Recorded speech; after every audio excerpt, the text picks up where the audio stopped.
اعوذ باللہ من الشیطان الرجیم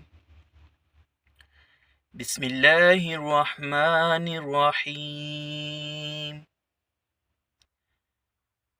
الذین یؤمنون بالغیب ویقیمون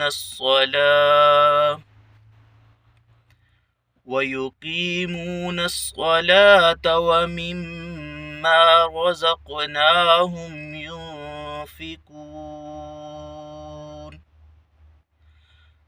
والذین یؤمنون بما انزل الیک وما انزل من قبلک وبالآخرة هم يوقنون صدق اللہ العظیم ببرکتہ ان اللہ وملائکتہ یصلون علی النبی یا ایہا الذین آمنوا صلوا علیہ وسلموا تسلیما اللہم صل علی سیدنا ونبینا ومولانا محمد افضل صلواتک بعدد معلوماتک وبارک وسلم وصلی علیہ۔ آج کا سوال، مومن کی کیا نشانیاں ہیں؟ جو آیت مقدسہ میں نے تلاوت کرنے کا شرف حاصل کیا ہے، ان میں ہی اللہ پاک مومنوں کی نشانیاں بیان کر رہے ہیں، جس میں سب سے پہلی نشانی جو بیان کی گئی ہے الذین یؤمنون بالغیب، سب سے پہلی وہ لوگ جو ایمان رکھتے ہیں، جو مومن ہیں، وہ غیب پہ ایمان لاتے ہیں۔ غیب کیا ہے؟ غیب یہ ہے کہ جو چیز ہماری نظروں سے اوجھل ہے، جو چیز ہمیں نظر نہیں آتی، جو اللہ پاک نے ہماری آنکھوں کے آگے پردہ ڈالا ہے، جو ہمیں نظر نہیں آ سکتی، ان پہ ایمان رکھنا۔ جیسے سب سے بڑی جو مثال ہے کہ اللہ کو ہم نے نہیں دیکھا، اللہ ہمیں نہیں نظر آتا، لیکن ہم یہ یقین رکھتے ہیں، یقین محکم رکھتے ہیں، ایمان رکھتے ہیں، اور جو نہیں رکھتا وہ مومن نہیں ہو سکتا کہ اللہ ایک ہے، وہ وحدہ لا شریک ہے، اور وہ ہے، وہ ذات موجود ہے۔ ہر مومن کے دل میں یہ یقین پختہ ہے، یہ یقین محکم موجود ہے کہ اللہ ایک ہے، اور ہر مومن اللہ کو مانتا ہے، بلکہ ہر انسان اللہ کو مانتا ضرور ہے، بس جب اس کے دل کو تسکین نہیں ملتی اور وہ اسے دیکھنا چاہتا ہے تو وہ اللہ کو اپنے سامنے کبھی بت کی شکل میں، کبھی کس کو اللہ کا نام دے دیتا ہے، لیکن اللہ ایک ہے، وہ وحدہ لا شریک ہے، وہ نظر نہیں آ سکتا، انسان کی آنکھوں میں وہ طاقت نہیں ہے کہ وہ اللہ کو دیکھ سکے۔ اور ہم کس پہ پھر کیسے یقین کرتے ہیں کہ اللہ ہے؟ کیونکہ اللہ پاک نے خود ارشاد فرمایا ہے، اے محبوب ان سے کہہ دیجئے کہ وہ اللہ ایک ہے، قل هو اللہ احد، اے محبوب ان سے کہہ دیجئے، ان کو بتا دیجئے، ان سے کہیں کہ اللہ ایک ہے، اللہ وحدہ لا شریک ہے۔ اللہ کے رسول صلی اللہ علیہ وآلہ وسلم کا ایک واقعہ جس میں ایمان غیب پہ جو صحابہ رکھتے تھے وہ کیا تھا؟ اللہ کے رسول صلی اللہ علیہ وآلہ وسلم باہر نکلے مدینہ سے، تو ایک یہودی سے ملاقات ہو گئی، اس سے کوئی جانور خرید لیا آپ نے، اس سے سودا ہو گیا، لیکن کیونکہ آپ صلی اللہ علیہ وآلہ وسلم گھر سے اس نیت سے نہیں آئے تھے کہ کوئی چیز لینی ہے، کوئی تجارت کرنی ہے، تو اس لیے آپ کی جیب میں اس وقت رقم نہیں تھی۔ جب سودا ہو گیا تو آپ نے فرمایا کہ میں گھر جاتا ہوں، وہاں سے پیسے لے کے آؤں گا، میں آپ کو پیسے دوں گا، آپ مجھے جانور دے دیجئے گا۔ اس نے کہا ٹھیک ہے، اوکے ہو گیا۔ آپ صلی اللہ علیہ وآلہ وسلم گھر تشریف لے گئے، اتنے میں یہودی کے پاس ایک اور شخص آ گیا اور اس نے اس جانور کے زیادہ پیسے لگا دیے، اس نے اس کے ساتھ سودا کر لیا۔ اتنی دیر میں آقا تشریف فرما ہو گئے، واپس آ گئے۔ جب آقا واپس آئے تو آپ نے فرمایا کہ میرا تو آپ کی بات طے ہو گئی تھی، میں نے یہ جانور خرید لیا تھا، میں پیسے رقم لینے گیا تھا، میرے پاس نہیں تھی موجود۔ انہوں نے کہا کہ میں نے تو یہ بیچا ہی نہیں ہے، میرے تو آپ کی بات ہی نہیں ہوئی۔ جب اللہ کے رسول صلی اللہ علیہ وسلم نے اصرار فرمایا تو انہوں نے کہا کہ آپ کی شریعت میں اگر کوئی نہ مانے اور جو دعویٰ کرنے والا ہوتا ہے اسے کیا کرنا پڑتا ہے؟ تو آپ صلی اللہ علیہ وسلم نے فرمایا کہ گواہ لانے پڑتے ہیں اس کو۔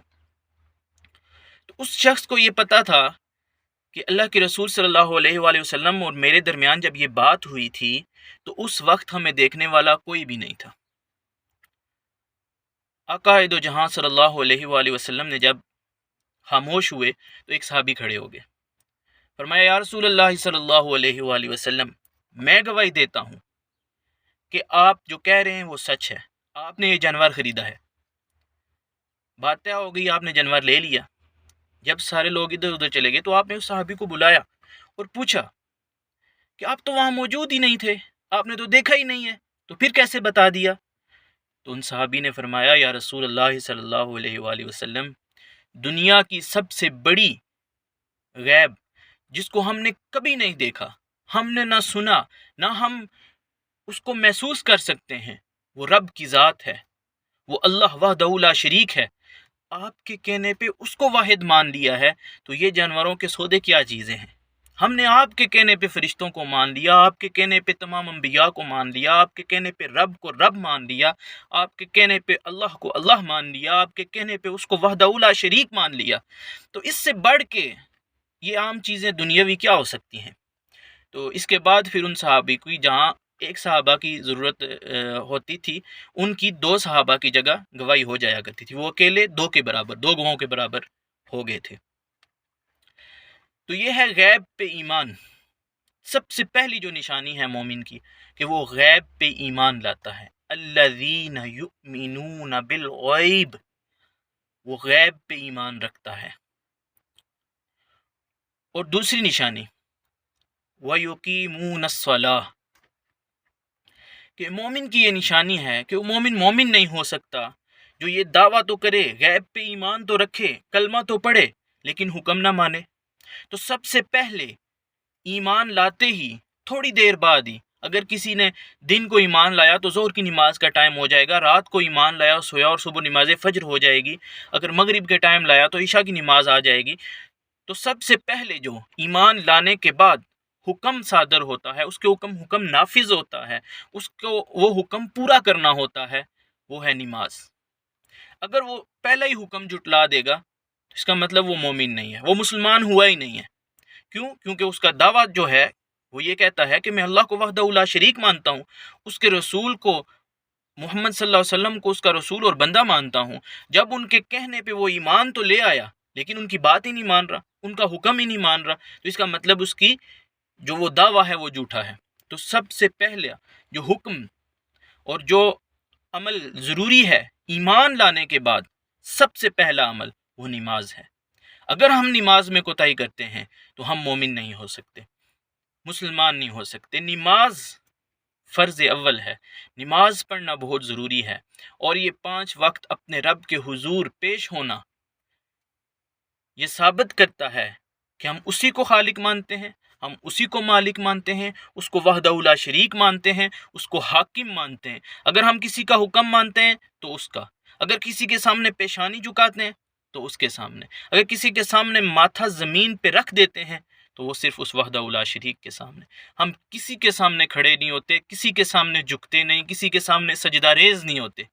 اگر کسی کے سامنے سجدہ ریز ہوتے ہیں تو وہ وحدہ لا شریک کی ذات ہے، اگر کسی کے سامنے جھکتے ہیں تو وہ وحدہ لا شریک کی ذات ہے، اگر کسی کے سامنے قیام کرتے ہیں ہاتھ باندھ کے گردن جھکا کے، اگر کسی کے سامنے چپ ہو کے کھڑے ہوتے ہیں تو وہ وحدہ لا شریک کی ذات ہے۔ بس اللہ ایک ہی ہے، اسی کے سامنے جھکنا ہے، اسی کو سجدہ ریز ہونا ہے، اسی کے سامنے رکوع کرنا ہے، اسی کے سامنے سجدے کرنے ہیں، اسی کے سامنے قیام کرنا ہے، بس کسی اور کے سامنے نہیں، کسی کا نہیں حکم ماننا، حکم صرف اللہ کا۔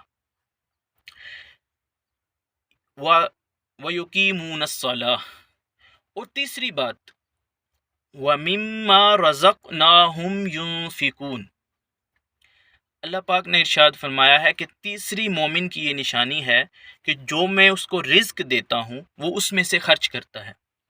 انداز کیا کمال کا ہے، اور کیا حکمت کا نقطہ اللہ پاک نے سمجھا دیا یہاں کہ جو میں نے اس کو رزق دیا ہوا ہے نا، جو عطا کیا ہوا ہے، اس میں سے خرچ کرتا ہے. یعنی کہ اس کے پاس کہاں سے آیا، اس کی کیا اوقات ہے، مال تو اس کا ہے ہی نہیں، مال تو میرا ہے. اللہ کہتے ہیں مال میرا ہے، میں نے اس کو عطا کیا ہے اور وہ اس میں سے خرچ کرتا ہے. مومن کی تیسری نشانی یہ ہے کہ وہ رزق دیے ہوئے رزق میں سے خرچ کرتا ہے. جو اس کو مال دیا گیا ہے اس میں سے وہ صدقہ کرتا ہے، خیرات کرتا ہے، یتیموں کو کھلاتا ہے، مسکینوں کو کھلاتا ہے، مساجد بنواتا ہے، خرچ کرتا ہے اللہ کی راہ میں، جہاد میں خرچ کرتا ہے، رزق میں سے خرچ کرتا ہے. یہ مومن کی تیسری نشانی ہے. وَمِمَّا رَزَقْنَاهُمْ يُنْفِقُونَ. اور اگلی آیت میں چوتھی نشانی ہے وَالَّذِينَ يُؤْمِنُونَ بِمَا أُنزِلَ إِلَيْكَ وَمَا أُنزِلَ مِن قَبْلِكَ. جو رسول صلی اللہ علیہ وآلہ وسلم پہ نازل ہوا اس پہ بھی ایمان رکھتا ہے، اور جو ان سے پہلے رسول گزر گئے ہیں، جو ان سے پہلے کتابیں گزر گئی ہیں، ان سب پہ بھی ایمان لاتا ہے، ان سب پہ بھی یقین رکھتا ہے کہ وہ بھی کتابیں اللہ کی کتابیں تھیں، وہ بھی احکام اللہ کے احکام تھے، وہ بھی صحیفے اللہ کی طرف سے نازل کیے گئے تھے، وہ انبیاء بھی اللہ کے انبیاء تھے. کم و بیش 1,24,000 پیغمبروں پہ وہ ایمان رکھتا ہے، اور اللہ کے رسول صلی اللہ علیہ وآلہ وسلم کے اوپر جو کتاب نازل ہوئی ہے اس پہ ایمان رکھنا، اس کے احکام کو ماننا، ان کے اوپر عمل پیرا ہونا، یہ ہے چوتھی نشانی. اس کے بعد سب سے اہم نشانی ہے وَبِالْآخِرَةِ هُمْ يُوقِنُونَ. جو آخرت کے دن پہ یقین رکھتا ہے، جو آخرت کے دن پہ یقین محکم رکھتا ہے، یہ ہے آخری نشانی اور سب سے اہم نشانی ہے. دنیا میں ہر شخص جب مایوس ہو جاتا ہے، جب وہ مظلوم ہو جاتا ہے، اس کے اوپر ظلم کیا جاتا ہے، اس کو انصاف نہیں ملتا، تو اس کی ایک ہی امید ہے جس پہ وہ زندہ رہتا ہے، آخرت. کوئی بات نہیں، کر لو ظلم، نہیں تو نہ صحیح، نہ ملے یہاں، میں انصاف وہاں لے لوں گا. یوم حساب کے دن میں تم سے حساب لوں گا، میں وہاں اللہ کے دن اللہ سے شکایت لگاؤں گا. تو یہ آخری امید ہوتی ہے کسی بھی انسان کی. اگر یہ امید نہ ہو نا، اگر مومن کی یہ جو نشانی ہے، اگر مومن کے دل میں یہ یقین نہ ہو تو ختم، وہ مر ہی جائے، وہ نا امید ہو جائے. اس کی یہ آخری امید ہوتی ہے، یہ آخری ذہن کے دریچوں میں یہ آخری امید ہے کہ ایک نہ ایک دن میرا بھی آئے گا، ایک نہ ایک دن مجھے بھی حساب ملے گا، ایک نہ ایک دن مجھے بھی انصاف ملے گا. جو میں اچھے اعمال کر رہا ہوں اس کا بدلہ ملے گا، جو میرے ساتھ ظلم کر رہا ہے، جو میرے ساتھ زیادتی کر رہا ہے، جو مجھے انصاف نہیں دلا رہا، میں اللہ سے انصاف لے لوں گا. اگر یہاں نہ بھی ملا، اس دنیا میں مجھے نہ انصاف ملا، کوئی بات نہیں، وہاں تو ملے گا نا. اس دن پہ یقین رکھنا اور اپنی زندگی کا ہر لمحہ، ہر لحظہ اس طرح گزارنا کہ میں نے اس کا حساب دینا ہے. ہر لمحہ، ہر لحظہ ایسے گزارنا، ہر ایسی بات کو چھوڑ دینا جو اللہ کی ناراضگی کا سبب بنے، ہر ایسی بات پہ عمل کرنا جو اللہ کی راضگی کا سبب بنے. یہ آخرت پہ یقین ہے. اگر آخرت پہ ہمیں یقین نہ ہو تو پھر تو کوئی کچھ بھی کرتا رہے، اسے کیا مسئلہ ہے؟ اگر انسان اسے کچھ بھی نہیں کہہ سکتا، جو بڑے لوگ ہیں، جو حاکم بنے بیٹھے ہیں، جو حکمران بنے بیٹھے ہیں، اگر وہ کچھ بھی کرتے رہیں تو مومن کے پاس ایک ہی چانس ہوتا ہے کہ یار جو بھی کر رہے ہیں ایک نہ ایک دن تو یہ بھی آئیں گے نا، ایک نہ ایک دن تو اونٹ پہاڑ کے نیچے آئے گا نا، قیامت کے دن تو آئیں گے نا. قیامت کے دن میں ان سے پوچھوں گا کہ آپ بتاؤ میرا اللہ پہ یقین کتنا ہے. اور اسی آخرت کے یقین کے اوپر حضرت عمر رضی اللہ تعالیٰ کے واقعہ میرے ذہن میں گردش کر رہا ہے. فاروق اعظم رضی اللہ تعالیٰ آپ رات کو گشت کیا کرتے تھے، دیکھتے تھے کہ میری عوام سکون سے سو رہی ہے یا نہیں، کوئی بھوکا تو نہیں رہ گیا. ایک دن آپ ایسے ہی جا رہے تھے تو ایک گھر سے رونے کی آواز آئی، بچوں کے رونے کی آواز آ رہی ہے. آپ نے دروازہ کھٹکایا اور پوچھا کہ کیا وجہ ہے، کیوں نہیں ان کو کھلا کے سلا رہے، ابھی رات کا اتنا ٹائم گزر گیا. تو اس نے کہا کہ بس عمر کی جان کو رو رہی ہیں. تو آپ تڑپ اٹھے، کیوں؟ آپ جا کے پوچھا، میرا شوہر شہید ہو گیا ہے، میں بیوہ ہوں، میرے بچے یتیم ہیں، میرے پاس کوئی روزگار نہیں ہے، میرے پاس کوئی چیز نہیں ہے جو میں ان کو اب کھلا سکوں. تو میں نے ان کا دل بہلانے کے لیے تاکہ اس یقین سے، اس خیال سے سو جائیں کہ کھانا تیار ہو رہا ہے، میں نے ہنڈیا میں پتھر ڈالے ہوئے ہیں اور پانی ڈالا ہوا ہے اور ان کو ویسے ہی لا رہی ہوں، اس خیال سے، اس شور سے، اس آواز سے یہ سو جائیں۔ تو فاروق اعظم تڑپ اٹھے اور واپس بھاگتے ہوئے بیت المال میں آئے اور وہاں سے سارا سامان اٹھایا اور واپس وہاں گئے اور خود آگ جلانا شروع کر دی۔ ان سے کہا آپ آدھا کام آپ کریں، آدھا میں کرتا ہوں۔ ساتھ آگ جلا رہے ہیں، پھونکے مار رہے ہیں آگ جلانے کے لیے۔ کھانا تیار ہو گیا، بچوں کو ساتھ بٹھایا، کھلایا کھانا کھلانے کے بعد ان کے ساتھ کھیلتے رہے۔ اور امیر المومنین فاروق اعظم، جن سے شیطان کانپتا ہے، جن سے شیطان ڈرتا ہے، صرف اس رب سے ڈرنے کی وجہ سے، اس ذات سے ڈرنے کی وجہ سے آپ گھٹنوں کے بل چل رہے ہیں اور بچوں کے ساتھ کھیل رہے ہیں تاکہ یہ بہل جائیں۔ جو میں نے ان کو دکھ پہنچایا ہے، جو میری وجہ سے شاید ان کو دکھ پہنچا ہے، وہ اس کا ازالہ ہو سکے۔ جب بچے سو گئے تو آپ نے فرمایا کہ بہن، عمر کو معاف کر دو، عمر کی شکایت نہ لگانا، جو کہنا ہے آج کہہ لو، عمر کی شکایت نہ لگانا، عمر کے اور بھی بہت کام ہیں، عمر نے کی فوجیں لڑ رہی ہیں، عمر کو ان وفود سے بھی ملنا پڑتا ہے، عمر کو ان کا خیال بھی کرنا پڑتا ہے، عمر کو یہ سارے معاملات دیکھنے پڑتے ہیں۔ اگر وہ رہ گیا ہے تو آپ آ جاتے، کسی کی طرح کسی کے تھرو پیغام پہنچا دیتے تو عمر آپ کی مدد کے لیے آ جاتا۔ میں نہیں، آپ نہ سفارش کریں عمر کی، میں نے نہیں اس کو معاف کرنا، میں اس کو وہاں پوچھوں گی۔ فاروق اعظم رو پڑے، یقین مانے رو پڑے اور فرمایا کہ بہن، میں عمر تمہارے سامنے کھڑا ہوں، جو کہنا ہے یہیں کہہ لو، وہاں میری شکایت نہ لگانا، وہاں بہت مشکل ہوگا عمر کا بچنا، یہاں جو کہتی ہو کہہ لو، جو مجھے کہنا ہے کہہ لو، جو مجھے سزا دینی ہے دے لو، لیکن عمر کو معاف کر دو۔ تو جب ان کا یہ آخرت پہ یقین، مومن کی یہ نشانی ہے کہ اسے آخرت پہ یقین ہوتا ہے، تو اس نے آخرت پہ اتنا یقین تھا کہ اگر اس نے جا کے وہاں کچھ کہہ دیا تو میری خیر نہیں ہے۔ آئیں اللہ پاک سے دعا کرتے ہیں کہ اللہ پاک ہمیں ان نشانیوں کو سامنے رکھ کے، ان پہ عمل پیرا ہو کے اصل میں مسلمان بننے کی توفیق عطا فرمائے، ہمیں مومن بننے کی توفیق عطا فرمائے۔ وآخر دعوانا ان الحمد للہ رب